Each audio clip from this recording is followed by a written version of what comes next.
Bonsoir à tous. Soir d'info, seconde partie qui reçoit Monsieur Maître Babacar Ndiaye. Il est le président de la Fédération sénégalaise de basketball. Bonsoir Maître. Bonsoir Madame Diallo. Alors, les éliminatoires pour la Coupe du Monde de basketball ont démarré. Les Lions sont arrivés, je pense qu'on dit Lions. Les Lions du basket. Ils sont arrivés en Égypte dans de très bonnes conditions, ce que j'ai lu dans un communiqué à travers la presse aujourd'hui. Oui. Alors, comment ça se passe? Oui, ça se passe bien. L'équipe est arrivée hier nuit. Elle s'est entraînée ce matin. Aujourd'hui, dans le groupe, il y a 10 joueurs qui sont déjà là-bas.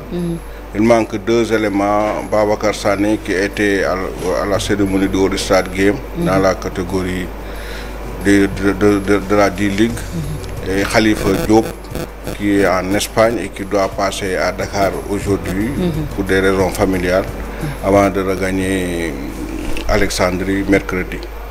Donc j'ai eu l'entraîneur, donc tout se passe bien, les conditions d'hébergement sont bonnes. Voilà, maintenant il reste à se préparer pour vendredi, Inch'Allah. Vendredi c'est le match. Oui, vendredi c'est le premier match. Oui, vendredi c'est le premier match contre le Soudan du Sud. Oui. Après le samedi à 16h30, le samedi on va rencontrer la Tunisie et le dimanche le Cameroun. Il reste combien de matchs pour la qualification? Il reste 3 matchs, voilà. Il reste 3 matchs. L'idéal pour nous, pour être sûr à 100% de se qualifier, c'est de gagner les 3 matchs. Oui.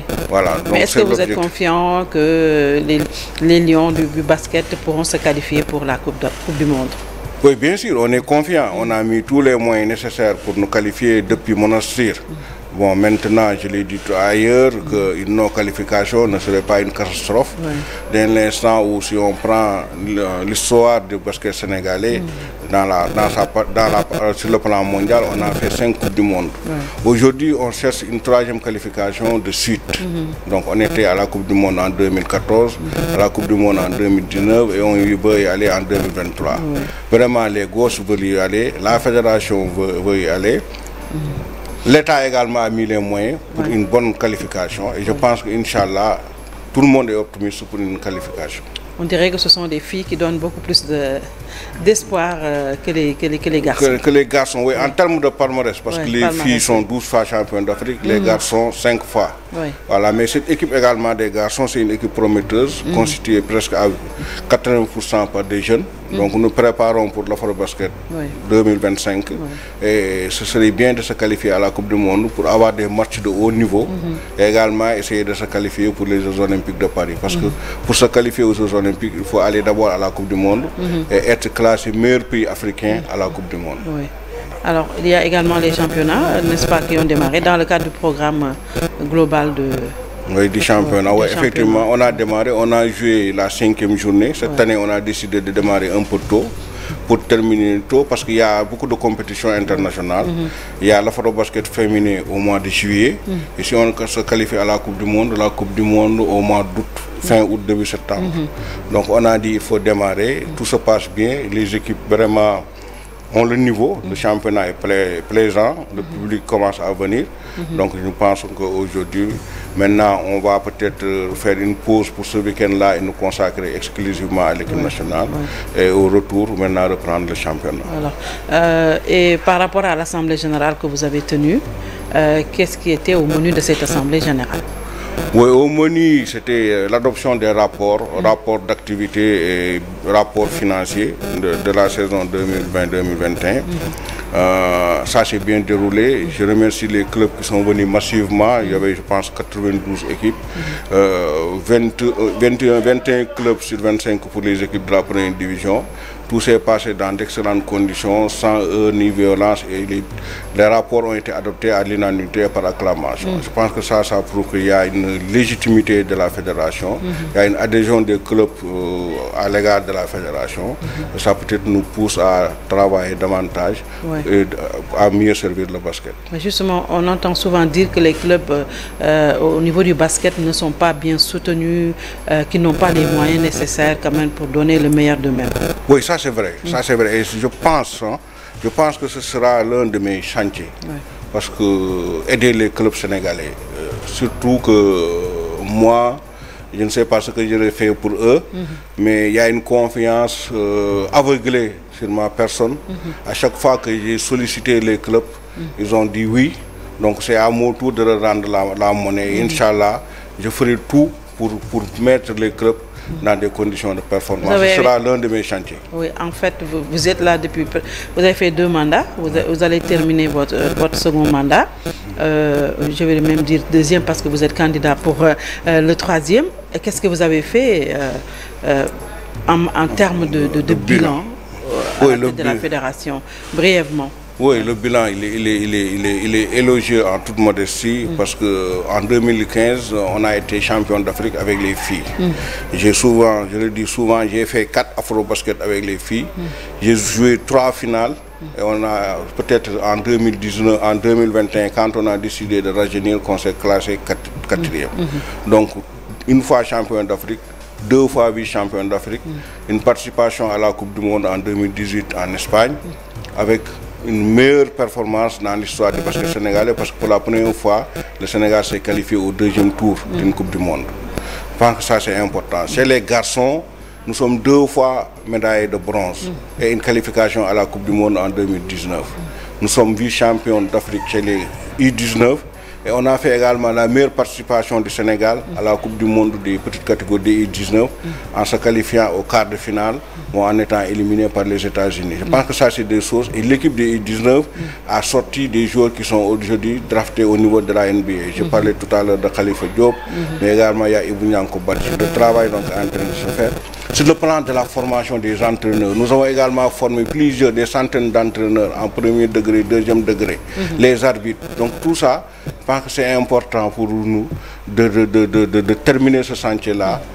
Surtout ça, c'est l'objectif principal, c'est la reconquête du titre chez les garçons. Et être champion d'Afrique chez les garçons en 2025. Et alors, quels sont les problèmes majeurs que rencontre le basketball sénégalais? Le problème majeur, c'est un problème de moyens et d'infrastructure.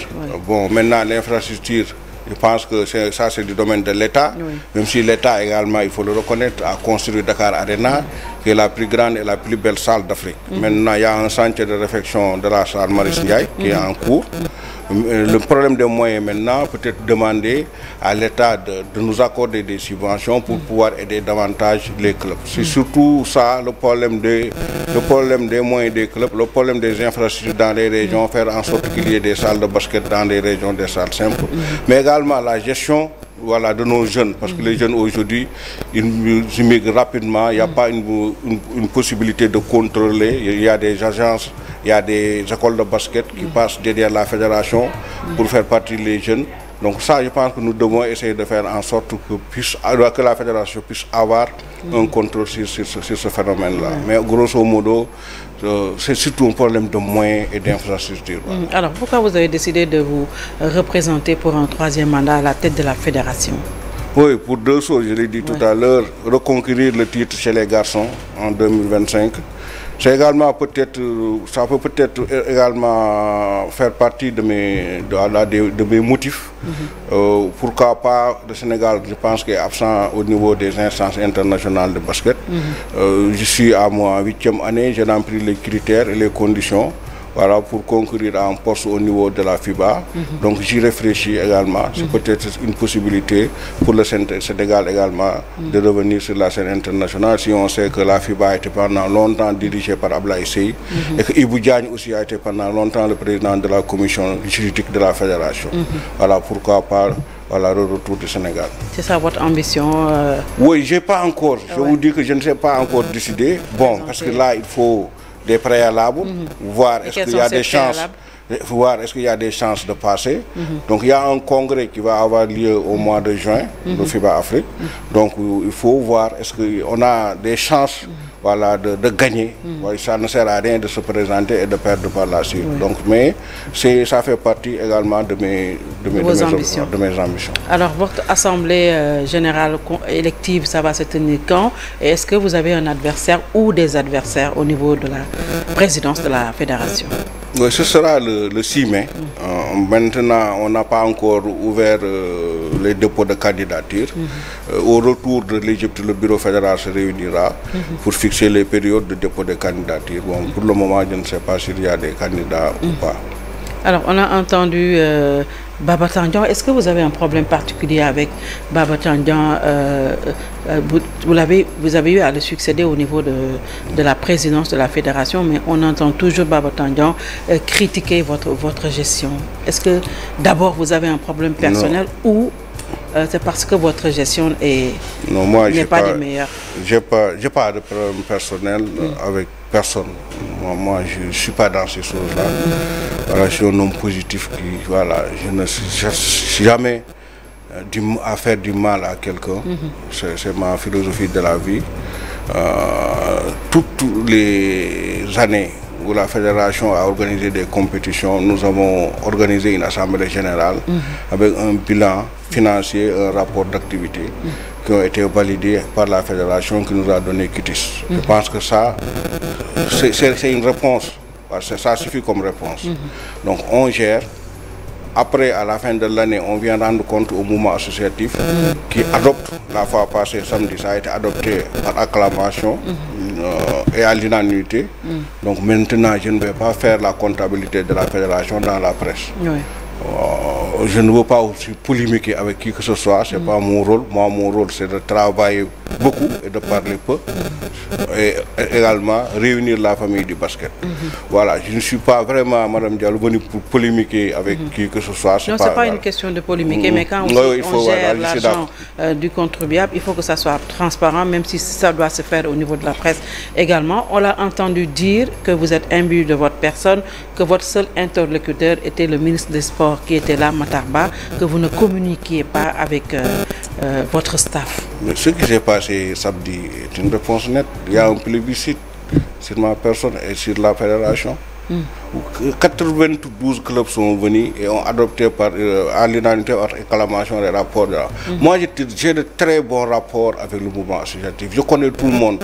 Quand je fais le tour du Sénégal, quand je vais au Sédou, voilà, je salue mon ami Bia.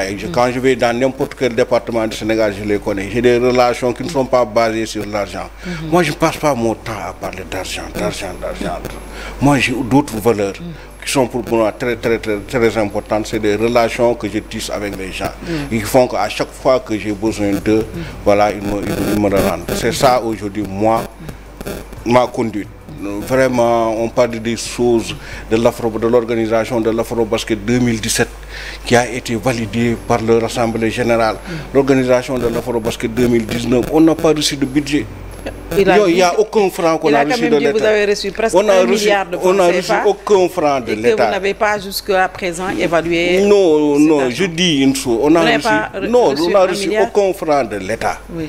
L'Afro-Basket 2019 a été organisé parce qu'en fait, on a pris l'Afro-Basket en cours de route. Il n'y avait pas un pays qui peut organiser et le président nous a fait l'honneur de l'autorisation d'organiser l'Afro-Basket. Il n'y a pas eu de budget au niveau du ministère. On a eu des sponsorings à hauteur de 300 millions et qui nous a permis de faire face aux dépenses. 300 millions. 300 millions de sponsoring qui nous a permis de faire face aux dépenses. Oui. Après, on a fait une assemblée générale où le bilan a été donné. Un compte rendu de ce bilan a également été fait au ministère des Sports. Qu'est-ce qu'ils veulent? On nous accuse d'avoir reçu 1 milliard alors qu'on n'a reçu aucun franc de l'État. C'est quand même grave ça. Donc, mais je ne voudrais pas vraiment polémiquer. Moi, je suis là pour travailler. Voilà, je ne peux pas me mettre à répondre à n'importe quelle accusation. Et pour les 200 millions que vous avez reçus de l'argent destiné au Covid-19? Comment j'ai reçu l'argent destiné? L'argent destiné au Covid. Je pense que si vous avez entendu le ministère, l'âge du ministère, il a donné des explications claires. Et j'ai dit, moi, j'ai lu le rapport.